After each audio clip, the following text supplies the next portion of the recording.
Welcome back to Fast Gadgets. I thought I'd take a little time today to talk about mobile tech and what I use.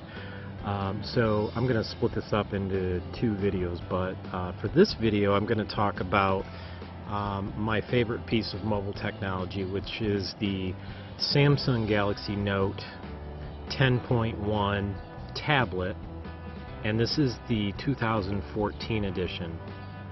So this unit actually is very nice. The screen is beautiful. Let's just go over the specs real quick. Most of you probably know the specs on this because it's not a newer tablet, but I'm going to explain why I'm still using it and how it performs to this day. So this was announced in September of 2013. It's the 2014 edition, so its main release was in 2014.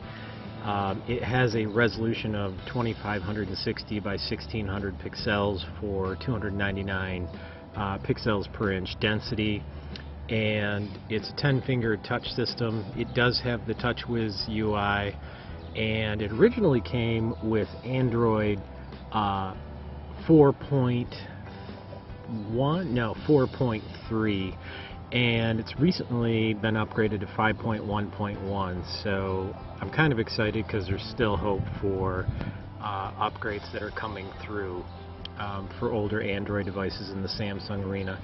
It's a micro SD compatible that sports up to 64 gigs, and it has 3 gigabytes of RAM on board. Primary camera's an 8 megapixel autofocus with LED. Unfortunately for this unit, it only does 1080p resolution video, which is somewhat disappointing. But it looks beautiful, I have to say. Has stereo speakers, vibration, an LED flash, the usual sensors. It's got a 2230 totally wrong, an 8220 milliamp hour battery. And it says it has a standby time of 2230 hours, but I never get anywhere near that, so take that for what you will. Weight comes in at 1.59 kilograms, not bad at all.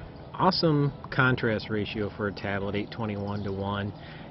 Right now, let's see, I do have it, it's actually not all the way up as far as brightness goes. That's full brightness, and I'm out here in daylight, so that should give you a pretty good idea of how it looks out in the daylight.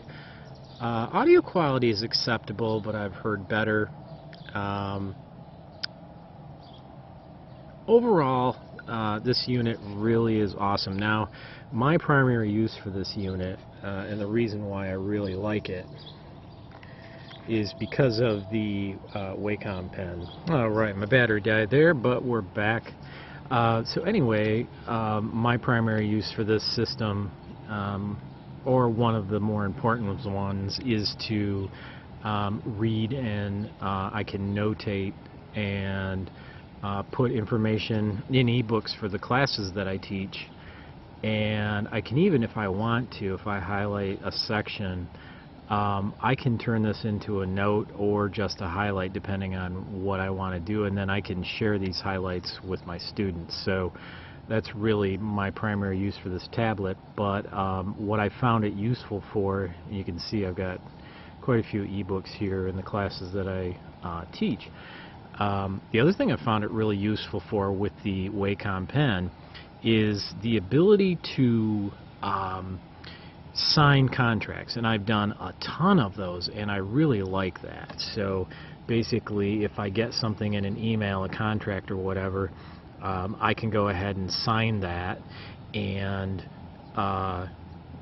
using the pen, and then I can email it back to them, so I don't even have to go and do a printout or any of that other stuff. It's just automatic. As far as speed, the system seems to do quite well. It still is relevant today.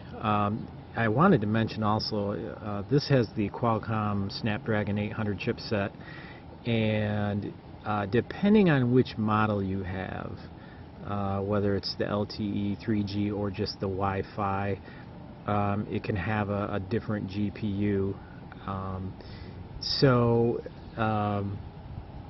Overall, for everything that I do with this unit, it actually really works well. So, for example, if I'm playing video on this unit, it actually does quite well. It's very fluid, screen looks awesome, sound quality is good. I have it down right now. I'll turn it up a little bit. Popular repos is RPM Fusion and the RPM Fusion non-free. Overall, I really can't complain with performance and how the apps work. It just seems to do very well, and I've loaded, you know, most of the apps that I need on this tablet, and it really does do everything that I need.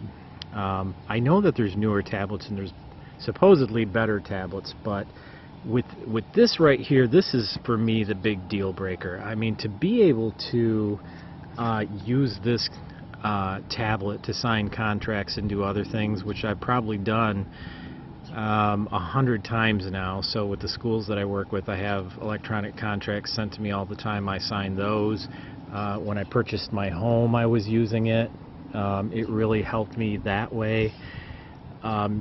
So, you know, it's hard to find one with Wacom pens anymore, and as we all know, tablets are kind of going downhill, so it's hard to say whether we're going to see tablets in the future. Well, I'm sure we'll see some, but with the Wacom pen, very difficult to say. So, just wanted to share the tablet that I use. In my opinion, an older technology like this particular tablet is still completely useful, and there is no lag performance issues. It doesn't run the latest Amazon, but I really don't mind that at all. I know some people really want to have the latest version of Amazon, or excuse me, of Android, and I don't feel like it's necessary. Most of the time, all the apps will be supported for some time, so it just doesn't make sense to me to be worried about having the latest and the greatest when the system still works fluid, is relatively up to date, and all the applications that you want to use are still working. So, hope you enjoyed the video. I'm going to have another video in the series. I'm going to talk about this tablet here. If you don't know what it is, you're going to have to tune in and find out. So thank you for watching, and I'll see you next time.